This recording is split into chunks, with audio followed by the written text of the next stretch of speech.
안녕하세요. 우리 지난 시간에 난장이가 쏘아 올린 작은 공 전체 내용을 다 살펴봤었죠.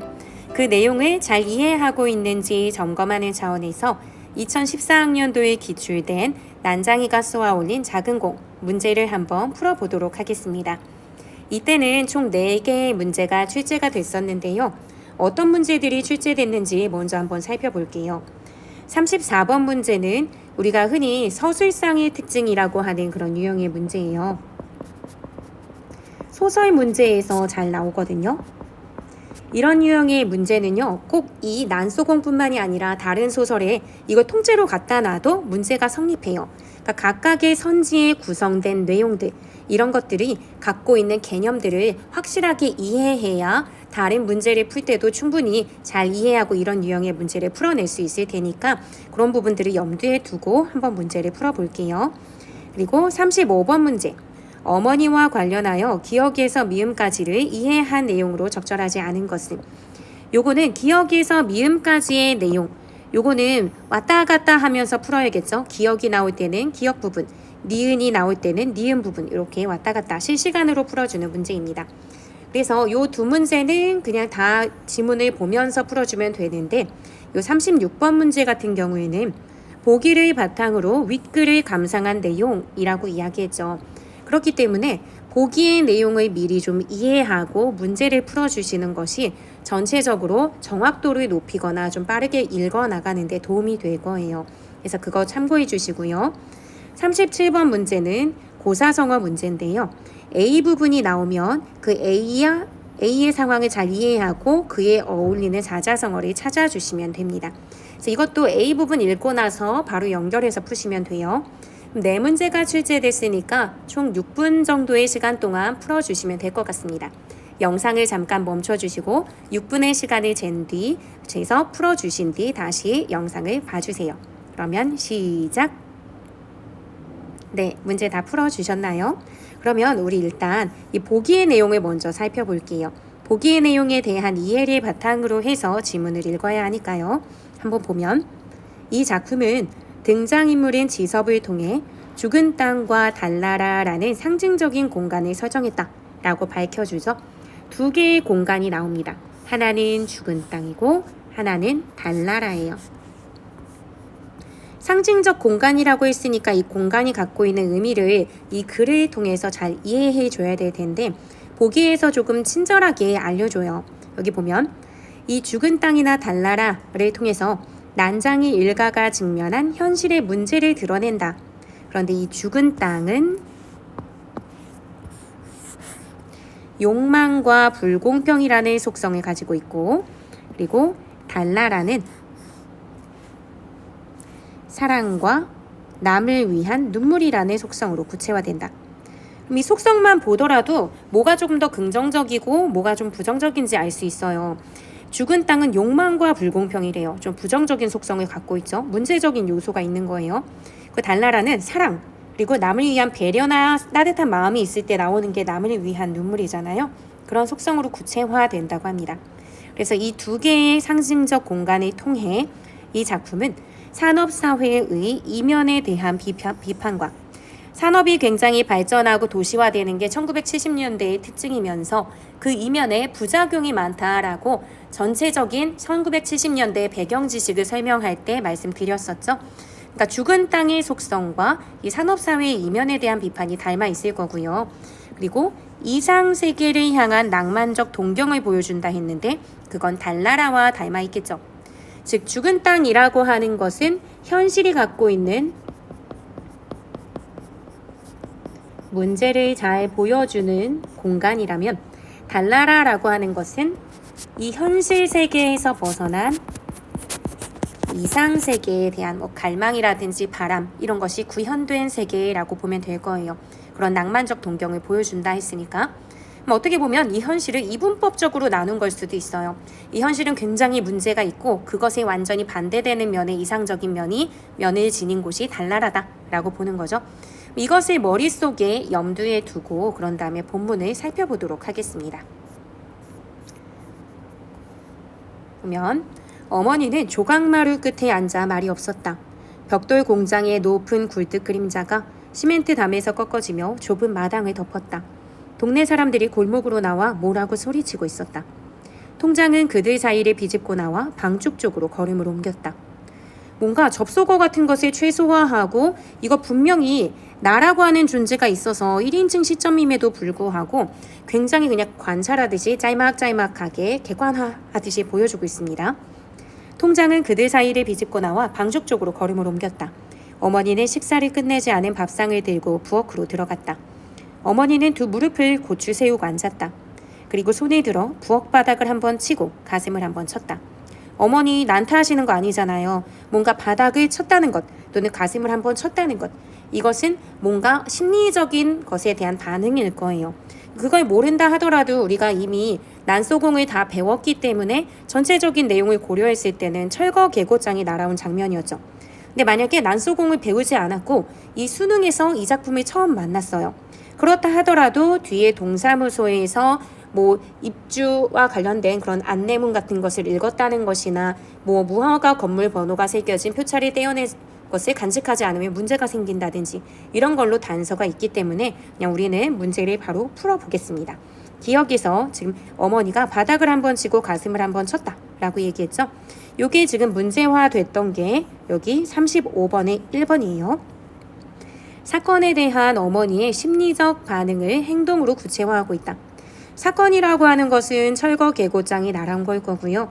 거기에 대한 어머니의 심리적 반응이라고 한다면 이제 내가 진짜 집을 뭐 잃어야 되는 상황이구나, 쫓겨나야 되는 상황이구나 하는 비통함이라든지 절망감 이런 걸 거예요.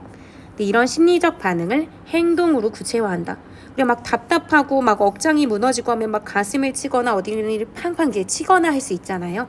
그러니까 그 반응이 바닥을 내리치거나 가슴을 치는 행동으로 구체화됐다. 적절하죠? 그러니까 1번은 답이 아닐 거예요. 적절하지 않은 것을 찾는 거니까. 그럼 다시 본문으로 돌아오겠습니다. 행복동 주민들이 잔뜩 몰려들어 자기의 의견들을 큰 소리로 말하고 있었다. 어머니가 이렇게 굉장히 안타깝게 가슴을 치고 하는 그런 장면을 보고 나서 나는 동사무소로 갑니다. 그리고 거기에는 우리 동네 이름이 행복동인데 행복동 주민들이 잔뜩 몰려들어 자기의 의견을 큰 소리로 말하고 있는 걸 보죠. 들을 사람은 두셋밖에 안 되는데 수십 명이 거의 동시에 막 떠들어대고 있는 장면이 보입니다. 아마 이 가족의 나를 비롯한 가족의 사건과 이 마을 사람들이 겪게 되는 사건이 다 동일한 거겠죠. 하루아침에 쫓겨나게 되는 상황. 일단은 A 부분이 나왔는데 A는 37번 문제에 고사성어 문제 있었죠. 들을 사람은 두셋밖에 안 되는데 막 20명 넘는 막 수십 명의 사람들이 막 떠들어대고 있었다 이거죠. 가장 적절한 사자성어 뭐로 찾았나요? 세 번째 답인 중구난방 이걸로 찾아야 되겠죠. 물이 중자의 입구잖아요. 그러니까 많은 사람들의 입을 통해서 어지럽게 말이 막 쏟아져 나오는 것 중구난방 딱 적절하게 어울리는 사자성어라고 볼 수 있겠죠. 그럼 나머지들을 한번 보면 그렇게 어렵진 않았었을 텐데 횡설수설은 여럿이 얘기하는 게 아니죠. 한 명이 얘기하는데 앞뒤가 맞지 않고 조리 없이 말할 때 우리가 횡설수설이라고 해요. 그러니까 1번은 적절치 않았던 거고 진퇴양난도 우리가 문제 풀다 보면 자주 만나게 되는 사자성어 중에 하나인데 앞으로 나아가지도 뒤로 물러나지도 못하는 양쪽으로 다 어려운 상황 그러니까 이러지도 저러지도 못하는 어려운 상황을 얘기할 때 쓰는 말이죠. 4번 일구이연 하나의 입을 갖고 두 개의 말을 한다. 그러니까 한 입 갖고 두 말 한다. 그래서 이랬다 저랬다 말 바꾸기를 할 때 쓰는 말이죠. 4번도 적절하지 않고요. 5번은 입은 있으나 할 말이 없다. 말을 하지 않는다. 그러니까 변명의 여지가 없다. 뭐 변명할 말이 없다. 이런 상황이죠. 다 적절치 않고 답을 찾는데 어려움은 없었을 거예요. 이렇게 사자성어나 아니면 관용어, 속담 이런 것들이 한 문제 정도씩은 가끔씩 나오는데요. 그걸 대비하기 위해서 막 고사성어집 두꺼운 걸 가져다가 막 보면서 공부하는 건 효율이 떨어지죠.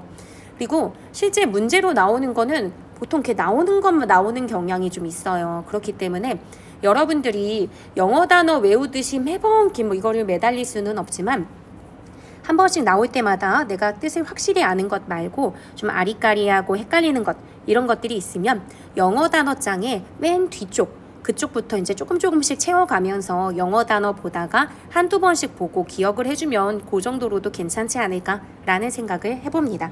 어쨌든 37번 풀어봤고요. 다시 본문으로 돌아올게요. 여러 사람들이 아마 지금 하루아침에 집을 잃어야 되는 상황 속에서 막 분노하거나 떠들거나 이 상황 어떻게 해야 되냐 막 이런 말을 할 거예요. 근데 거기에 대한 나의 심리적 반응이 또는 거기에 대한 나의 생각이 어떠냐면 쓸데없는 짓이었다. 떠든다고 해도 해결될 문제가 아니었다. 라고 이야기하죠. 즉 사람들이 지금 뭔가 괴로우니까 아니면 이걸 어떻게 해야 되지 하고 막 얘기할 때 지금 이렇게 말하고 떠들어봤자 해결 안 돼. 라고 생각하고 있어요. 그러니까 이 1인칭인 나는 여기서는 일부의 서술자인 그래서 난장이의 첫째 아들인 영수인데요. 영수가 갖고 있는 어떤 인식을 볼 수 있죠. 이렇게 말한다고 해서 해결되는 것이 아니다. 그러니까 현실에 대한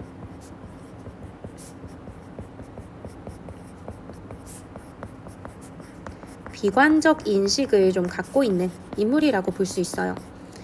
근데 또 한편으로는 이 문제가 이제 공고문까지 붙어서 정책적으로 벌어지고 있는 일인데 이 사람들이 뭐 이야기를 한다고 실상 해결되기는 어렵잖아요. 그렇기 때문에 이 나는 바깥 게시판에 있는 공고문을 읽으면서 어떤 내용인지 살피고 조금 냉정하게 보거든요. 그런 측면으로 봤을 때 영수가 갖고 있는 성격을 하나 더 알 수 있어요.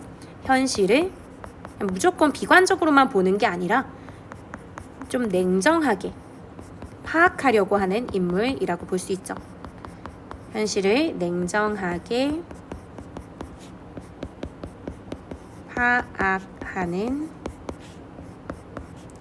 인물 이렇게 보시면 될 것 같습니다. 네, 계속 이어서 볼게요. 나는 바깥 게시판에 적혀있는 공고문을 읽었다. 그러니까 냉정하게 나름대로 이 현실에 대해서 어떻게 봐야 되는지 파악하려고 하는 거겠죠. 거기에는 아파트 입주 절차와 아파트 입주를 포기할 경우에 탈 수 있는 이주 보조금 액수 등이 적혀 있었다. 이거 선생님이 1970년대 어떤 시대적인 배경, 무허가 정착촌, 이걸 이제 배경 지식으로 설명해 드린 적이 있잖아요. 거기 보면은 이제 아파트 내가 입주를 하고 싶어요. 지금 내가 살고 있는 무허가 정착촌에 이제 살고 있었으니까 입주권이 있잖아요. 그걸 가지고 2, 3년 뒤에 지어질 아파트에 들어가. 그냥 단순히 보면은 그냥 교환해서 들어갈 수 있을 것 같지만 그게 다 지어지기까지 한 2, 3년 정도 시간이 걸린단 말이에요. 그 시간 동안 내가 머무를 공간이 필요해요. 사람이 살아야 되니까. 그러면 그 집에 대한 뭐 전세 값이라든지 월세 값을 마련해야 되는데 그런 돈 없잖아요. 그러니까 그것을 다 보장해 주는 것도 아니고. 그러니까 사실상 입주 절차를 안내해 주지만 대부분 이 무허가 정착촌에 살고 있는 사람들은 아파트 입주를 포기해야 되는 경우들이 굉장히 많아요. 그 경우에 이주 보조금을 주겠다라고 해서 그 액수가 적혀져 있는 건데 이주할 수 있는, 이사할 수 있는 보조금 정도니까 얼마나 뭐 크게 많이 지불을 해주겠어요. 그러니까 대부분은 입주를 포기하게 되면 이주 보조금을 받게 되는데 그게 턱없이 적단 말이에요. 그래서 이 당시에 대부분은 입주권, 내가 갖고 있는 입주권을 다른 사람들한테 팔아요. 팔게 되면은 이주 보조금보다는 조금 더 받을 수 있으니까. 그러면 당장 몇 달 정도는 머무를 수 있는 공간에 뭐 전세값이나 뭐 월세값을 마련할 수 있겠죠. 그렇기 때문에 어쩔 수 없이 파는 사람들이 생겨나는 거고요. 그 입주권을 사들이려고 하는 거간꾼들이 있었어요. 거간꾼들은 뭐 부동산 중개인들 뭐 이런 인물들이라고 생각을 해주시면 될 것 같아요. 그래서 이 사람들은 입주권을 싸게 사면 나중에 그 자리에 아파트가 지어졌을 때 뭐 분양가나 이런 게 훨씬 더 클 거 아니에요. 내가 갖고 있는 입주권을 팔아서 더 큰 이득을 취할 수 있는 그런 사람들이에요. 그러니까 부동산 중개인들, 뚜쟁이들, 이들이 이제 거간꾼이라고 생각하면 됩니다. 그러니까 이 사람들은 눈이 시뻘개져갖고 막 여기 다 오는 거예요. 아, 여기 지금 제대로 입주권을 행사할 수 없는 사람들이, 가난한 사람들이 많으니까 그들에게 헐값에 입주권을 사서 나 나중에 부자 돼야지. 뭐 이런 사람들인 거죠. 그래서 주민들과 아파트 거간꾼들이 한데 다 뒤엉켜서 이리 몰리고 저리 몰리고 하는 그 상황이었어요. 동사무소 주위가. 나는 거기서 아버지와 두 동생을 만났다. 얼마나 딱한 인생들이에요. 자기의 공간을 이제 빼앗기게 되는 인물들이 아버지나 나나 두 동생일 거예요. 아버지는 도장포 앞에 앉아 있었다. 영호는 영수의 두 동생이죠. 둘째 아들. 영호는 내가 방금 물러선 게시판 앞으로 갔다. 그걸 한번 읽어보려고 하는 거겠죠. 영희는 골목 입구에 세워놓은 검정색 승용차 옆에 서 있었다. 아침 일찍 일들을 찾아 나섰다가 철거 계곡장이 나왔다는 소리를 듣고 돌아온 것이다. 철거 계곡장, 아까 엄마가 가슴에 쳤던, 그래서 마룻바닥을 치면서 굉장히 막 탄식하고 괴로워했던 그 원흉이죠. 그래서 이게 왔다는 소식을 듣고 다 가족들이 몰려들죠. 누군데 이런 날 일을 할 수 있을까? 일이 손에 안 잡히겠죠. 이제 우리가 이 집을 빼앗기게 됐다. 이런 식의 생각을 하게 될 테니까요. 일단 여기까지 봤을 때 풀리는 문제를 한번 볼게요. 35번에 2번, 3번이 풀릴 건데요. 걔네들 한번 먼저 볼게요. 35번에 2번. 2번의 니은은 행복동이라고 하는 명칭이었어요. 어머니가 처한 현실과 상반된 지명이 현실의 모순을 부각하고 있다. 지명은 행복동이었고 어머니가 처한 현실. 어머니가 처한 현실은 지금 절망적이죠. 집을 빼앗기게 된 상황이니까. 그랬을 때 절망과 행복은 서로 상반된다라고 보는 것 가능하죠. 그러면서 현실의 모순. 행복하게 살고 싶은 사람들이 터전을 마련한 걸 거예요. 하지만 결코 그렇게 하지 못하게끔 만드는 이 산업화 도시화되는 그 물결 속의 상황, 이런 현실의 문제점 보여주는 거 맞죠? 그러니까 현실의 모순도 부각하고 있습니다. 그러면 세 번째 디귿 부분, 철거 계곡장이었죠. 어머니에게 닥친 문제가 구체적으로 무엇인지 드러내고 있다. 철거 계곡장을 통해 지금 집에서 쫓겨나게 됐구나, 철거되게 되겠구나 라는 것. 이 집이 철거 예정이라는 그 문제 상황이 잘 드러납니다. 그러니까 35번의 3번도 맞는 내용이라고 볼 수 있어요. 그럼 본문의 내용을 계속 이어서 보도록 하겠습니다. 나는 아버지 옆으로 가 아버지의 공구들이 들어있는 부대를 둘러매었다. 그냥 묵묵히 아무 말 없이 둘러매지만 아버지를 아끼는 마음이겠죠. 아버지는 난장이잖아요. 키가 120도 되지 않으신데 공구들이 잔뜩 들어있으니까 망치라든지 그 외에 여러 가지 니퍼나 이런 것처럼 굉장히 무거운 것들이 잔뜩 들어있을 거란 말이에요. 그러니까 아버지를 배려하는 마음이죠. 그러면서도 이걸 통해서 알 수 있는 건 아버지가 하고 있는 일이 노동자로서 이렇게 좀 몸을 쓰고 힘든 일을 하시는구나 라는 것을 알 수 있게 해주는 단서이기도 합니다. 그래서 이 부분은 노동자로서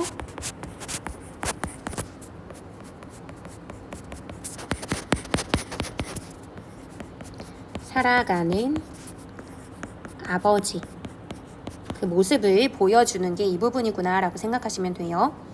서로 굉장히 힘든 현실이지만 그래도 나라고 하는 그 영수는 아버지를 아끼는 마음이 있어서 아버지 짐을 둘러매줍니다.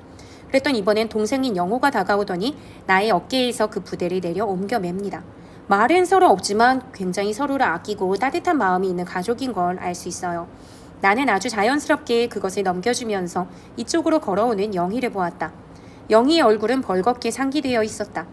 지금 집을 잃게 되는 그런 상황이니까 그렇겠죠.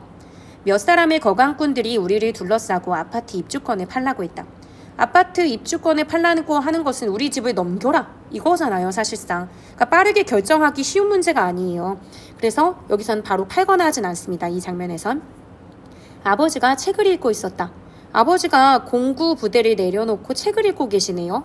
평소에 굉장히 책을 굉장히 많이 읽으시는, 그래서 책을 읽자, 이런 상황에서도 책을 읽자 라는 교훈적 메시지, 이런 거 아니겠죠. 우리조차도 지금 아버지가 책을 읽는 걸 처음 보거든요. 그럼 아버지 왜 갑자기 책을 읽으시지? 이 책이 어떤 책이길래? 라고 좀 궁금해하면서 읽어볼게요. 영희가 허리를 굽혀 아버지의 손을 잡아 끌었다. 아버지, 우리 가요. 여기서 지금 입주권 팔 거 아니니까 집으로 가요. 이런 식의 행동일 거예요. 아버지는 우리들의 얼굴을 물끄러미 쳐다보더니 자리를 털고 일어났다. 난장이가 간다 라고 하면서 처음 보는 사람들이 말을 합니다. 처음 보는데 이 아버지가 보이는 정체성은 사실은 난장이 말고도 노동자, 지금 무거운 짐을 공구 그런 부대를 들고 있었으니까 노동자라는 정체성도 있을 수 있고요. 지금 동사무소 앞에 있는 사람들이 거의 대부분은 거간꾼 아니면 행복동 주민이니까 아이고 저 사람도 집을 잃게 됐나 봐. 아니면은 지금 뭔가 입주권을 사러 왔나? 이런 식의 여러 가지 정체성을 점쳐볼 수 있는데 처음 보는 아버지를 모르는 사람조차도 전부 다 아버지는 난장이라는 거예요. 나를 모르는 사람이 나를 뭐라고 지칭해. 그렇다는 것은 누가 봐도 빼도 박도 못할 만한 나의 정체성이라는 거죠. 아버지의 정체성은 난장이에요. 키가 작기 때문에 난장이인 것도 있지만 사회적인 측면에서 손도 써보지 못한 채 집을 잃게 될 수 있는 이런 상황에 약자로서의 면모, 누가 봐도 고착화된 그 모습으로서 변하기 어려운 사회적 약자로서의 면모를 여기서 잘 보여주죠. 아버지는 누가 봐도 이 사회 내에서 약자로서 존재하고 주류가 되기 어려운 소외 계층으로서 사람들이 다 인지하고 있구나 라는 것을 알 수 있습니다. 이 난장이가 간다 라고 하는 부분에서 이렇게 볼 수 있을 것 같아요. 그래서 집으로 다 같이 다시 돌아와요. 어머니는 외출하지 않았었죠. 막 가슴을 치고 계시다가 지금 집에 계셨었어요. 그리고 들어가 보니까 어머니는 대문 기둥에 붙어있는 알루미늄 표차를 떼기 위해 식칼로 못을 뽑고 있었어요. 제대로 된 뭐 장돌이 이런 것도 없었나 봐요. 어쨌든 어머니가 지금 표차를 떼고 있구나 라고 하는 장면도 지금 문제화되고 있으니까 리을이 갖고 있는 의미를 좀 생각하면서 읽어볼게요. 내가 식칼을 받아서 반대쪽 못을 뽑았다. 영호는 어머니와 내가 하는 일이 못마땅한 모양이었다. 표차를 뽑는다는 것은 그 표차리 우리 집에 대문 기둥에 붙어 있었으니까 우리 집을 내가 소유하고 있다라는 것의 어떤 뭐 증거가 될 수 있는 부분일 거예요. 뒤에도 나오지만 미리 보자면 무허가 건물 번호가 새겨진 거거든요. 그러니까 이 건물 번호를 갖고 있는 그 표차를 입증하지 않으면 이게 우리 집이라고 할 수 있는 증거가 없잖아요. 그럼 나중에 입주권을 뭐 자기가 주장하기가 어려워지는 거죠. 그러니까 어쩔 수 없이 어머니는 뽑는 거예요. 근데 영호는요, 전체적으로 여러분들이 전체를 다 읽어보셨으니까 알겠지만 우리 다 읽어가면서 수업을 진행했었죠. 읽어봤으니까 알겠지만 영호의 경우는 누가 우리 집을 판다고 해 절대 안 팔아 이 현실을 막 부정하는 그런 인물이에요. 그러니까 영수에 비해서는 현실에 대한 불만이 조금 더 많은 인물. 영수도 불만은 있어요. 하지만 그 현실 속에서 그렇다고 그냥 있어서는 안 된다라는 인식은 있거든요. 표차를 떼지 않았다가 이게 나중에 입주권을 행사할 수 있는 거니까 누군가 나쁜 마음을 먹고 그 표차를 가져다가 자기네 집이라고 하면서 팔아버리면 우리는 나중에 뭐 거강꾼들한테 입주권 팔아서 조금이라도 돈을 얻게 되는 그것조차 하지 못하게 되거든요. 그러니까 영수나 어머니는 그 와중에 그래도 조금 이성적인 거예요. 이 현실은 너무나 거지 같지만 그런 상황에서 그래도 이 표차를 내가 챙기고 있어야 그나마 조금이라도 살 궁리를 한다라고 생각하는 거라면 영호는 이 집 도저히 난 넘길 수 없어 화가 난다 막 이런 식의 이제 반응만 보이는 거니까 뭐야 우리 집 진짜 넘기겠다는 거야 엄마랑 뭐 영수 형아는 이런 식으로 생각하면서 못마땅한 모양을 이제 보이죠. 하지만 영수가 생각할 때 영수도 역시 우리 집을 잃고 싶진 않죠. 그렇다고 해서 우리 집에 계속 살 수 있는 그런 마음에 드는 일이 우리에게 일어나 주기를 바랄 수는 없는 일이에요. 지금 정책적으로 벌어지고 있는 일이니까 우리가 아무리 거부해도 쉽지는 않은 거죠. 그러니까 이런 측면에서도 영수가 갖고 있는 현실에 대한 냉정한 파악 또는 현실을 좀 비관적으로 보고 있다는 면 우리가 바라는 일은 일어나지 않을 거야. 이런 것도 좀 보여지죠. 그래서 아까 여러분들 적었던 부분이 있죠. 요거. 현실에 대한 비관적 인식, 현실을 냉정하게 파악하는 인물. 요거하고 관련된 게 여기에도 해당이 된다라고 생각하시고 내용을 봐주면 될 거예요. 어쨌든 계속 보면 그래서 어머니는 무허가 건물 번호가 새겨진 알루미늄 표차를 빨리 떼어 간직하지 않으면 나중에 괴로운 일이 생길 거라는 걸 알고 있었다. 아까 방금 얘기했듯이 혹시라도 이 표차를 통해서 내가 이 집 주인이라고 할 수 있는 증거인데 왜냐면 이건 정상적으로 부동산에서 거래한 게 아니잖아요. 무허가 정착조는 제대로 된 집문서가 있거나 한 거 아닐 테니까 이 표찰이 유일하게 내가 우리 집 주인이라고 하는 것을 보여주는 거란 말이에요. 근데 그것을 누군가가 떼가버리면 아예 그런 권리를 행사하지 못해요. 그러니까 괴로운 일이라고 한다면 집에 대한 소유권 주장을 못하게 되는 일이겠죠. 이런 일이 생길 거라는 걸 알고 있어요. 그렇기 때문에 뗀 거지 우리 집 넘기자라고 하는 것에 굉장히 동조하거나 하는 것은 아닌 거죠. 그래서 어머니는 손바닥에 놓인 표차를 말없이 들여다봅니다.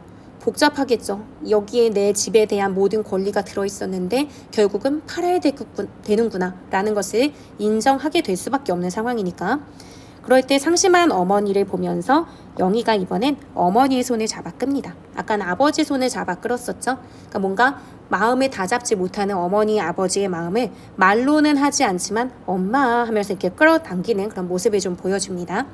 일단 여기까지 봤을 때 아까 리을 부분 알루미늄 표차를 떼기 위해서 식칼로 못을 뽑았다 라고 하는 측면과 관련된 문제가 여기 있죠. 리을 생활의 의지마저 포기한 어머니의 절망적 모습을 보여주고 있다. 맞나요? 어머니가 절망한 게 드러나긴 해요. 전반적으로는. 하지만 생활의 의지마저 포기했다라고 보기는 어렵죠. 이 표차를 떼지 않으면 아예 집에 대한 권리를 주장하지 못하게 되는 더 안 좋은 상황이 벌어질까 봐 끝끝내는 우리 가족이 살아남아야 되는데 더 안 좋은 상황이 벌어지면 안 되잖아요. 아 됐다 어차피 뺏기는 거니까 누가 떼가든 나 그냥 내 버려 두려운다 뭐 이렇게 생각하는 거 아니란 말이에요. 절대 포기하지 않고 끝까지 생활에 대한 의지를 붙들고 있는 거예요.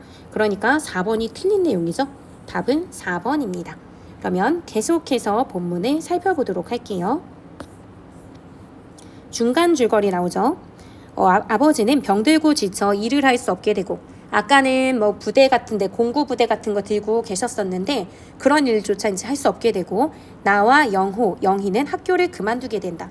원래 그래도 학교를 다니면서 겨우겨우 생계를 유지하고 살았는데 그것마저 할 수 없게 되고 노동전선에 뛰어들게 되죠. 그리고 어느 날 아버지는 말없이 집을 나갑니다. 아버지는 어떻게 된 걸까라고 이제 가족들이 궁금할 거 아니에요. 그 와중에 나는 아버지가 놓고 나간 책을 읽고 있었다. 왜 읽었을까요? 아버지가 어디 갔을까? 아버지가 어떤 생각을 갖고 나가셨을까 하는 것에 대한 단서가 되는 걸 거예요. 이 책은 아까 그 책이겠죠. 동사무소에서 그 혼란한 와중에도 아버지가 읽고 계셨던 책. 그럼 아버지가 갖고 있는 어떤 생각을 읽어낼 수 있는 단서가 될 거예요. 그 책이 바로 지금 1만 년 후의 세계라는 책이고요. 이 책이었다. 영희는 온종일 펜지 앞에 앉아 줄 끊어진 기타를 쳤다. 최후의 시장에서 사온 기타였다. 책 얘기하다가 지금 그 옆에 있는 영희에게 자연스럽게 시선이 옮겨가면서 영희 얘기를 해요. 영희는 온종일 펜지꽃 앞에 앉아 줄 끊어진 기타를 쳤다. 이 펜지꽃이라고 하는 소재는 영희와 연결해서 잘 나오고 있어요. 기타도 마찬가지거든요. 전체 내용을 고려했을 때 영희는요 나중에 입주권에 이제 어떤 투기업자한테 팔았고 그 투기업자를 쫓아가서 입주권을 받아내기 위해서 투기업자 따라가잖아요. 그때도 자기도 모르게 늘 같이 있었던 이 펜지꽃과 기타를 가지고 가요. 그래서 이 펜지꽃은 그 투기업자가 자기가 갖게 되고 기타는 어느새 사라져 있죠. 그래서 나중에 입주권을 되찾아서 돌아왔을 때 펜지꽃도 없고 기타도 다 사라진 모습을 보입니다. 그 맥락에서 봤을 때 펜지꽃이나 기타라고 하는 소재는 이 문제를 풀 때는 직접적으로 관련은 없지만 여러분이 참고해서 알아두시자면 이 두 개의 소재는 영희가 갖고 있는 어떤 인물의 특징을 보여주는 소재이기도 해요. 꽃이 굉장히 아름답잖아요. 펜지꽃이라는 것은 포들포들하고 뭔가 순수하고 아름다운 것을 생각한다면 삶은 절대 막 아름답지 않았거든요. 구질구질하고 가난하고 괴롭고 그럼에도 불구하고 꽃을 늘 그 옆에 가까이 두거나 꽃과 연결된 이미지로 계속 보여준 것은 영희가 갖고 있는 좀 순수한 이미지. 그래서 영희의 경우는 굉장히 잘 우는 인물로 그려지잖아요. 조금만 속상하면 눈물 흘리고 상처받고 그런 좀 여리고 순수한 그런 소녀였단 말이에요. 그러면서 삶이 고단하고 힘들어도 기타 같은 약간 낭만적이고 음악성이 있는 약간 낭만을 추구하는 느낌이 들잖아요. 이런 것을 치고 싶어하는 그런 인물로 그려져요. 즉 고된 현실 속에서도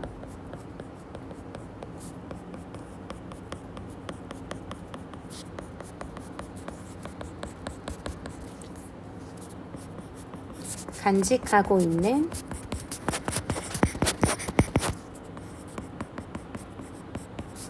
순수성, 이게 영희의 어떤 면모를 보여주는 거죠. 근데 그게 결국은 투기업자 따라가서 입주권 되찾아오는 과정에서 전부 다 훼손되거나 잃어버리죠. 그리고 나중에 영호의 꿈이었나? 그 꿈속에서 영희가 사라진 다음에 영희를 찾아 헤매는 그 가족들이 이제 나오는 그 장면이 있던 2부 그쪽에서 영호의 꿈속에서 영희가 꿈에 나타나서는 펜지꽃이 더러운 시궁창 물 같은 데다가 버리는 그런 장면을 꿈으로 꿔요. 그러니까 펜지꽃 자체는 순수함을 상징한다면 그것이 결국은 어떤 현실의 장벽에 의해서 훼손되어가는 과정으로 이제 여러분들이 이해해주면 될 것 같아요. 계속해서 볼게요. 지금은 줄이 끊어진 기타지만 처음부터 줄이 끊어져 있진 않았고요. 지금 눈앞에, 영수의 눈앞에 있는 기타가 원래는 어땠는지에 대한 과거의 이야기를 짤막하게 해줄 거예요. 최후의 시장에서 사온 기타였다. 내가 방송통신고교의 강의를 받기 위해 라디오를 사러 갈 때 영희가 따라왔었다. 예전에 나는 좀 학업을 계속 정진하려고 했죠. 가난하기 때문에 정상적으로 학교에 다니기는 어려울 때 이제 방송통신고등학교에 강의를 들은 거예요. 지금은 우리가 온라인 강의, 인터넷 강의를 통해서 듣는 게 예전에는 라디오를 통해서 들었다라고 생각하시면 돼요. 현재도 방송통신고등학교나 방송통신대학교가 존재하는데요. 예전에도 있었고 이거는 평소에 이제 학교를 갈 수 없는 사정에 놓인 그런 학생들이 열심히 라디오로 공부를 하다가 일정한 날짜에 맞춰서 시험을 보러 가서 시험 점수를 통과하면 고등학교 졸업 증서를 주거나 뭐 대학교 졸업 학위를 같은 것을 주는 거예요. 그러니까 이 라디오라는 것, 라디오를 통해서 방송통신고등학교 강의를 들으려고 했던 거니까 이 라디오라고 하는 소재는 영수가 갖고 있는 꿈 이런 것들을 상징한다라고 봐도 될 거예요. 뭔가 공부를 하면서 자기의 꿈을 이루려고 했던 영수의 바람 이런 거죠. 영수의 꿈을 상징하는 소재라고 본다면 이 라디오도 나중에 결국은 고장이 나요. 그러니까 영수의 꿈마저 가난으로 인해서 좌절되게 되는 상황 이런 게 나중에 보여지는구나 라고 생각을 해주시면 돼요. 어쨌든 계속 보면 쓸만한 라디오가 있었다. 그러니까 내가 정상적으로 공부하는 데 도움을 줄 만한 괜찮은 라디오가 있었어. 그런데 영희가 먼지 속에 놓인 기타를 들어서 퉁겨보는 것이었다. 영희는 고개를 약간 숙이고 기타를 쳤는데 예뻐. 너무 예쁜 거예요. 너무 잘 어울려. 영희만큼은 순수하고 예쁜 내 동생이니까 뭔가 이 현실에 찌들고 괴로운 부분이 아니라 음악의 어떤 낭만적인 속성과 너무 잘 어울리니까 그냥 영희는 기타를 쳤으면 좋겠어 하는 생각이 있었겠죠. 영희가 기타 치는 소리는 영희에게 아주 잘 어울렸다. 그렇기 때문에 나는 먼저 골랐던 라디오를 살 수가 없었어요. 좀 더 싼 라디오로 바꾸면서 그럼 아무래도 성능이 떨어지겠죠.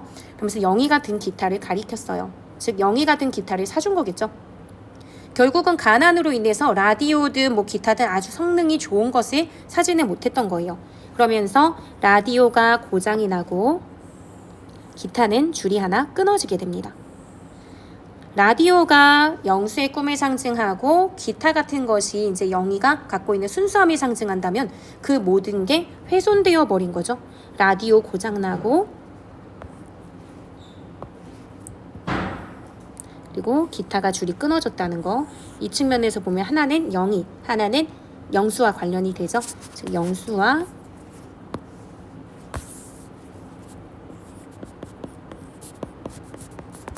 영희의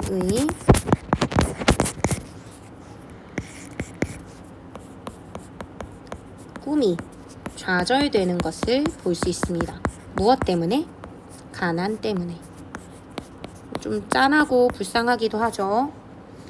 그래서 줄 끊어진 기타를 영희는 그래도 계속 칩니다. 이 상황을 이제 보여주는 거예요. 방금 기타를 쳤다라고 하는 그 장면이 눈에 보였었으니까 좀 과거를 자연스럽게 떠올리면서 우리가 이렇게 가난하고 힘들고 그래서 꿈을 이뤄가는 과정을 짧게 얘기한 다음에 그래서 그 영희는 기타를 이제 쳤다 하는 그 장면으로 이제 왔죠. 그리고 다시 아버지에 대한 생각까지도 옵니다. 나는 아버지가 무슨 생각을 하고 있는지 알 수 없었다. 무슨 생각으로 나가셨을까? 1만 년 후의 세계라는 책을 지금 내가 보면서 아버지는 왜 가셨을까? 이렇게 생각하면서 책에 대한 단서를 지금 이제 흘려줄 예정이에요. 1만 년 후의 세계라는 책을 아버지는 개천 건너 주택가에 사는 젊은이에게서 빌렸다. 그의 이름은 지섭이었다. 우리 이거 보는 순간 뭘 떠올려줘야 되냐면 아까 36번 문제에 이 작품은 등장인물인 지섭을 통해 하면서 보기의 내용이 시작이 됐단 말이에요. 36번 문제를 푸는 데 있어서 필요한 단서가 나오겠구나 라고 생각을 해주시면 좋을 것 같아요. 지섭은 밝고 깨끗한 주택가 3층 집에서 살았다. 지섭은 그 집 가정교사였다. 그러니까 부자여서 이런 주택가 3층 집에서 산 건 아니었고 가정교사여서 그랬나 봐요. 아버지와 그는 서로 통하는 데가 있었다. 지금 보면 아버지가 왜 사라졌을까? 그래서 그 단서를 책을 통해서 생각해 보게 됐고 책을 통해서 떠올린 인물이 지섭이죠. 그래서 지섭의 이야기를 하면서 지섭과 아버지의 생각이 통한다 라고 얘기하는 걸 보면 뒷부분에 쭉 나오는 얘기를 통해 아버지가 왜 없어졌는지 이런 거에 대한 단서를 여러분들이 얻어낼 수 있을 거예요. 지섭이 하는 말을 나는 들었었다. 그는 이 땅에서 우리가 기대할 것은 이제 없다고 말했다. 이 땅이 보기의 내용으로 보자면 죽은 땅이겠죠. 여기에서 우리가 기대할 것은 없다고 말했다. 왜? 하고 아버지가 물으니까 지섭이가 말하죠. 사람들은 사랑이 없는 욕망만 갖고 있습니다. 라고 얘기했대요. 아까 달나라가 갖고 있는 속성이 사랑이었고, 그리고 죽은 땅이 갖고 있는 속성이 욕망이었죠. 그게 지금 여기에 잘 드러납니다. 그래서 단 한 사람도 남을 위해 눈물을 흘릴 줄 모릅니다.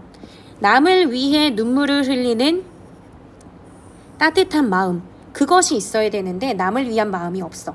그래서 이런 사람들만 사는 땅은 죽은 땅입니다. 라고 이야기를 하죠. 그러니까 지금의 현실에 대해서 굉장히 부정적인 인식을 갖고 있어요. 그래서 이 부분에서 알 수 있는 지섭의 인식, 부정적인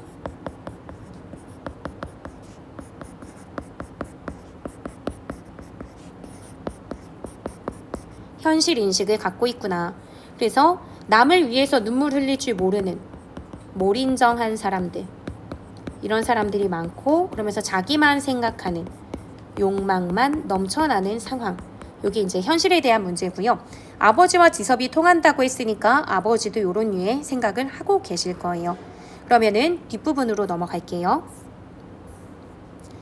여기부터는 뭔가 지섭이와 아버지가 얘기를 나누는데 마치 소크라테스의 막 삼파술처럼 막 대화를 통해서 아버지의 각성과 뭔가 깨달음을 유도하는 것 같은 그런 말하기 방식이 좀 전개가 돼요. 그걸 한번 볼게요. 아저씨는 평생 동안 아무 일도 안 하셨습니까? 라고 얘기해요. 아버지 일 되게 열심히 했잖아요. 쉬는 일 없이 다 했단 말이에요. 그래서 아버지가 일을 안 하다니 일을 했지. 열심히 일했어. 우리 식구 모두가 열심히 일했네. 그럼 무슨 나쁜 짓을 하신 적은 없습니까? 열심히 일했는데도 이렇게 가난한 거 보면 나쁜 짓 한 거냐? 법을 어긴 거냐? 하고 물어요.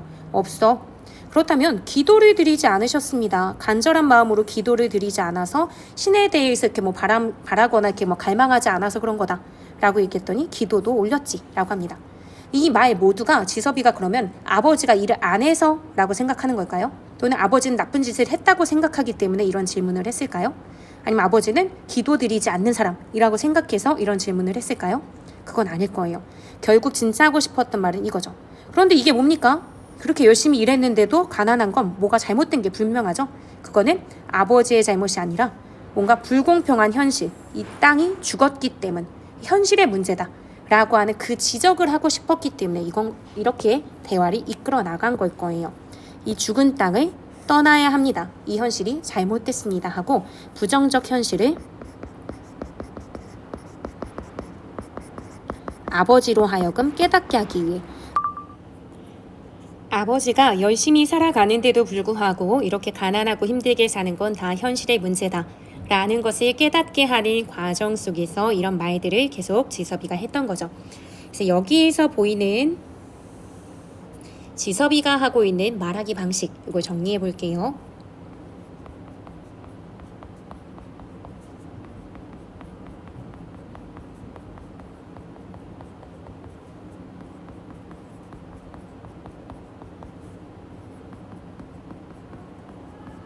아무리 노력해도 나아지지 않는 부정적 현실에 대한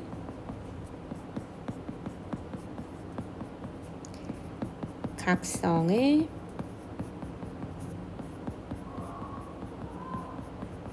불러일으킴.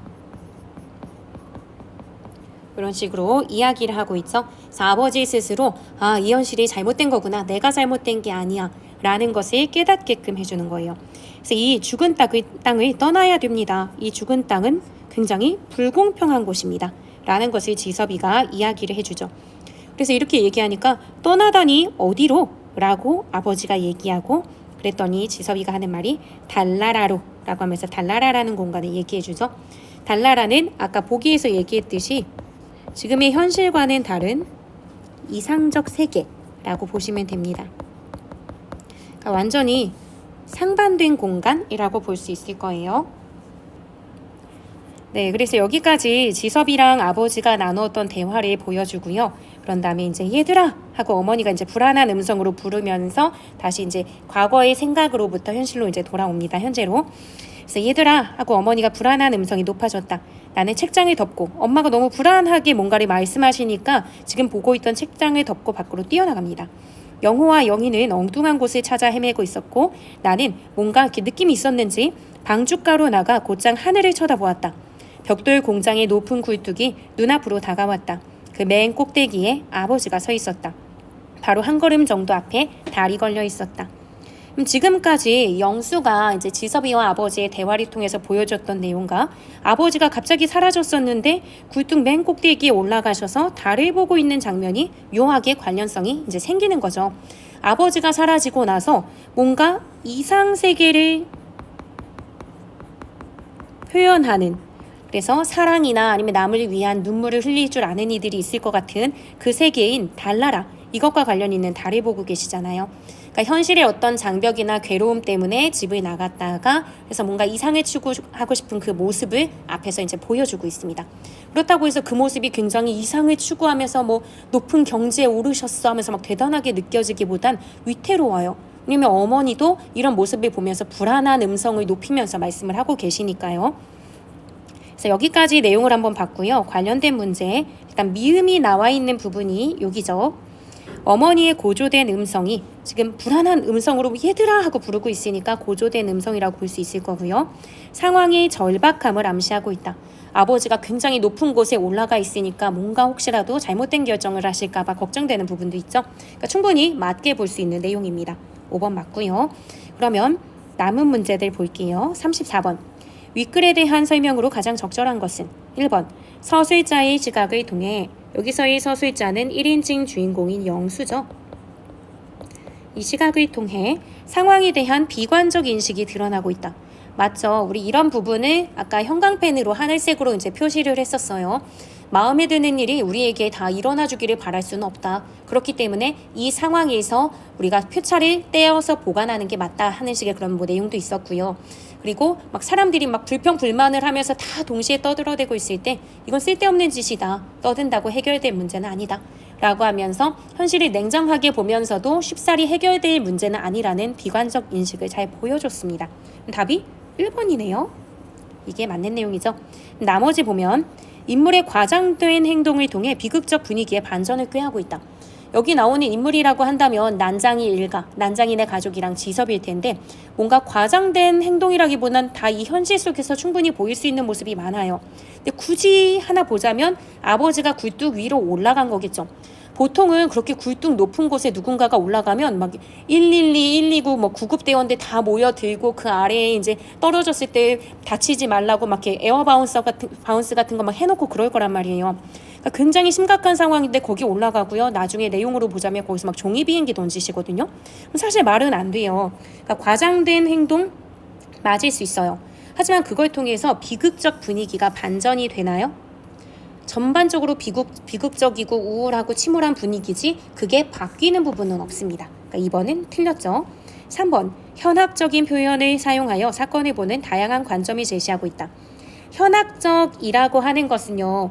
우리 고전시가 중에서는 경기체가, 이 경기 어떠하니 있고 하면서 후렴구가 이제 나오는 배움이나 학식이나 뭐 자신들의 어떤 뭐 여유로움을 자랑하는 그런 경기체가류에서 잘 드러나는 게 현학적 표현이에요. 즉 그게 뭐냐면요. 자신들이 가지고 있는 학식, 나 똑똑해, 많이 알고 있어 라고 하는 것을 자랑하는 것, 이런 걸 현학적 표현이라고 하는데 그런 표현은 없죠. 3번 틀렸고 4번. 액자 구조를 통해 상이한 이야기가 갖는 유사한 의미와 강조하고 있다 라고 이렇게 얘기하는데 유사한 의미를 강조하고 있다가 맞겠죠. 어쨌든 액자 구조라고 하면은 이렇게 이게 액자예요. 그래서 중심이 되는 게 사진이죠. 그래서 액자 구조 같은 경우에는 현재라고 하는 껍데기 속에서 이야기가 시작됐다가 과거로 들어가서 이 과거를 큰 비중을 갖고 이야기를 전개시키거나 또는 현실에서 꿈으로 들어가서 꿈의 이야기를 전개시키거나 하면서 나름 사진과 같은 것으로서 이야기의 비중이 꽤나 커요. 그런데 여기서는 뭐 현재나 과거 또는 약간의 허구적인 뭐 환상적인 내용과 실제의 내용이 수시로 막 섞여갖고 진행이 되기는 하지만 뭔가 하나가 독자적인 이야기 구조로서 액자 구조처럼 보이는 부분은 없습니다. 게다가 그게 서로 완전히 다른 내용도 아니죠. 그렇기 때문에 4번은 적절한 내용이라고 볼 수 없고요. 5번. 동시에 벌어진 사건들을 나란히 배치하여 우리 이런 것을 나란히 배치했다라는 거 이제 병치했다라고 해요. 병렬 구조처럼 이제 배치했다 이건데, 그러니까 여기서는 병렬이 아니고 어떤 데서 이제 병치라는 말로 조금 어렵게 나오기도 해서 그냥 참고로 알아주시면 좋을 것 같은데, 동시에 벌어진 사건이 A라는 사건이 있고 B라는 사건이 있을 때 이게 나란히 같이 가는 거예요. 같은 시간성을 가지면서. 근데 그런 거 여기 드러난 거 없잖아요. 그러니까 5번도 틀렸죠. 답이 1번이었어요. 그럼 남아있는 문제가 지금 요거죠.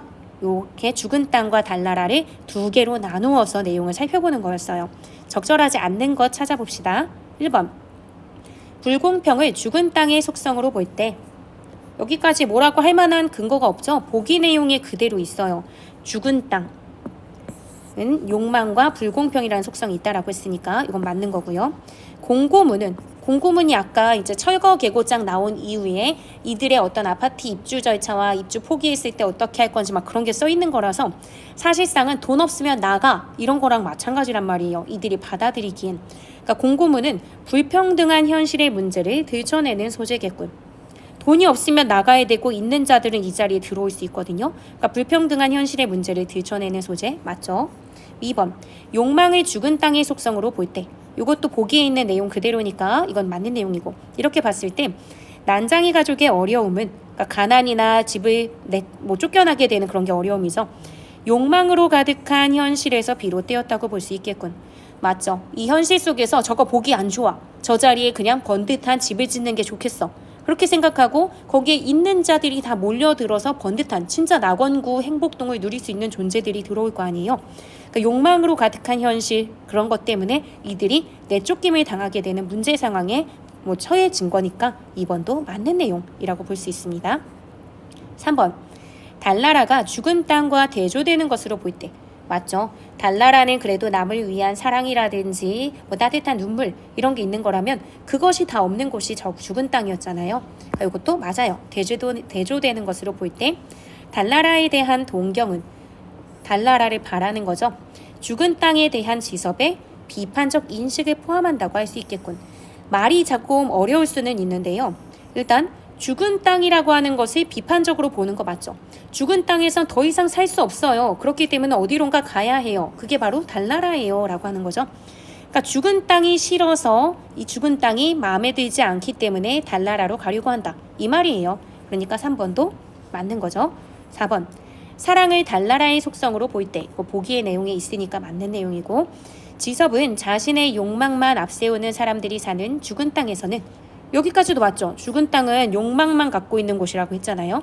거기선 사랑을 기대할 수 없다. 죽은 땅엔 사랑이 없고 그것이 있는 곳이 달나라라고 했잖아요. 맞죠? 그럼 남은 건 5번이네요.